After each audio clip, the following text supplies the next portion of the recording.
energi yang real bahwa manusia itu memiliki energi yang luar biasa adalah di mana di saat kita sedang dalam keadaan terdesak, dalam keadaan panik, dalam keadaan marah yang luar biasa, ternyata di situ timbul sebuah gelombang energi yang luar biasa yang muncul juga dari dalam diri kita sendiri. Saderenge nglajengaken mirsani video sakjangkepipun, kula aturi kapurih nutul tombol subscribe supados boten ketinggalan video salajengipun. Kagem kemanfaatan video menika monggo dipun like, komen lan ugi share. Mugi panjenengan sedaya pinaringan seger waras, bejo donya bejo akhirat, rahayu rahayu rahayu sagung dumadi.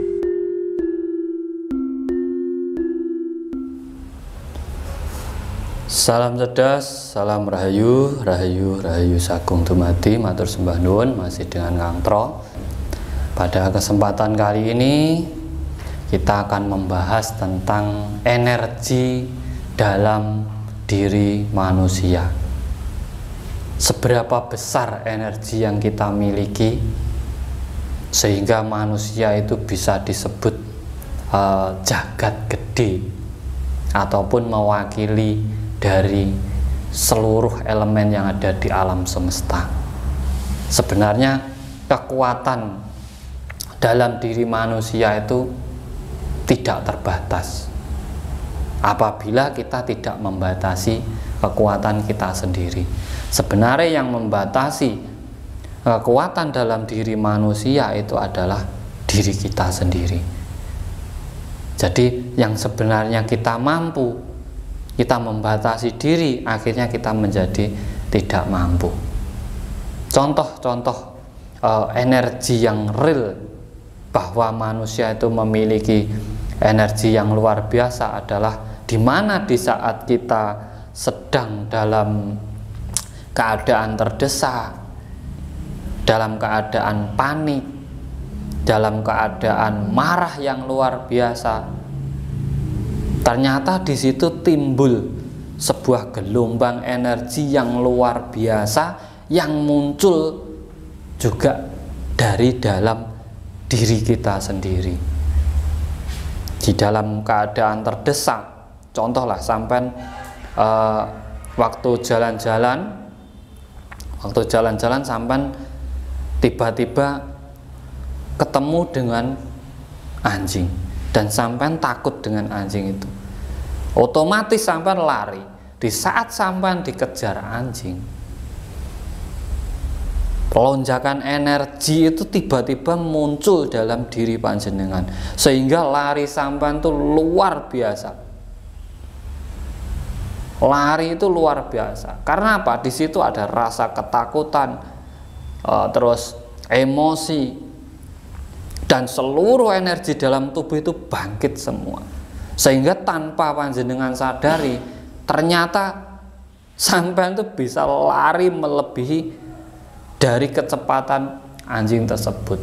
Itu sebenarnya tanpa disadari. Sama juga dengan tenaga dalam. Sebenarnya sama dengan tenaga dalam. Di mana munculnya tenaga dalam ini itu juga tanpa disadari. Makanya ilmu tenaga dalam itu hanya bisa dipakai di saat kondisi orang-orang tersebut dalam kondisi terdesak. Itu pesan-pesan dari dulu saya pernah belajar itu.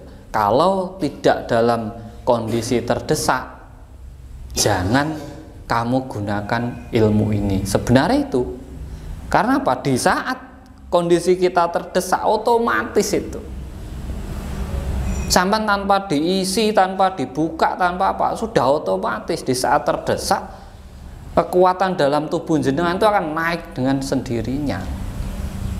Akan naik dengan sendirinya.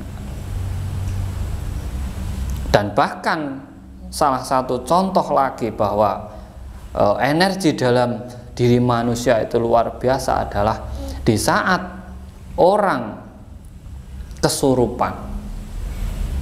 Saat orang kesurupan itu yang naik adalah energi hawa nafsu ataupun yang bisa dibilang jin dan setan dalam diri manusia itu dinaikkan. Di saat naik dominan dalam tubuh manusia, dia akan mengamuk. Nah, di saat mengamuk ini orang megang, kalau cuma 3 orang, 4 orang, itu akan terlempar. Nah, itu bukti bahwa di saat kondisi kita masuk alam bawah sadar ataupun dalam tidak dalam kesadaran diri, ternyata energi kita itu sangatlah luar biasa yang tanpa kita sadari. Nah, ini teman-teman bisa menjadikan preferensi, benar atau enggak, pastilah teman-teman sendiri pernah mengalami hal-hal yang dimana kekuatan panjenengan di luar logika panjenengan sendiri. Sebenarnya kita itu memiliki energi yang luar biasa dalam tubuh kita. Kita tidak mampu mengangkat beban, tapi di saat kepepet, tidak ada orang yang dimintai tolong, mau ndak mau, ya akhirnya diangkat juga. Akhirnya apa? Yo kuat walaupun memaksakan diri. Lah nanti ujung-ujungnya paling lemesnya kalau sudah selesai. Karena apa? Di saat itu kita memflosir seluruh energi dalam tubuh kita fokuskan untuk mengangkat beban ataupun benda tersebut. Sama kekuatan pikiran itu seperti itu. Sebenarnya gelombang pikiran ini kekuatannya juga luar biasa, tapi tanpa kita sadari. Contoh, kita menyuruh anak-anak ini langsung mau, kita mensugesti orang langsung mau, itu sebenarnya kekuatan pikiran, tetapi kita tidak menyadari, bahkan sehari-hari kita melakukannya. Itulah bukti kalau kekuatan dalam diri manusia itu memang benar-benar ada dan luar biasa. Nah, ini bisa kita pahami, ini namanya mengkaji diri, di mana kita mengenali kekuatan dalam diri kita sendiri, bagaimana kita mengenali kekuasaan Tuhan di dalam diri kita sendiri, sehingga kita akan lebih paham, kita akan lebih mengenali apa yang sebenarnya menjadi misteri dalam diri kita sendiri. Nah, ini semoga bermanfaat buat panjenengan semuanya. Dari saya terima kasih. Salam cerdas, salam rahayu, rahayu, rahayu sagung dumati. Terus bangun.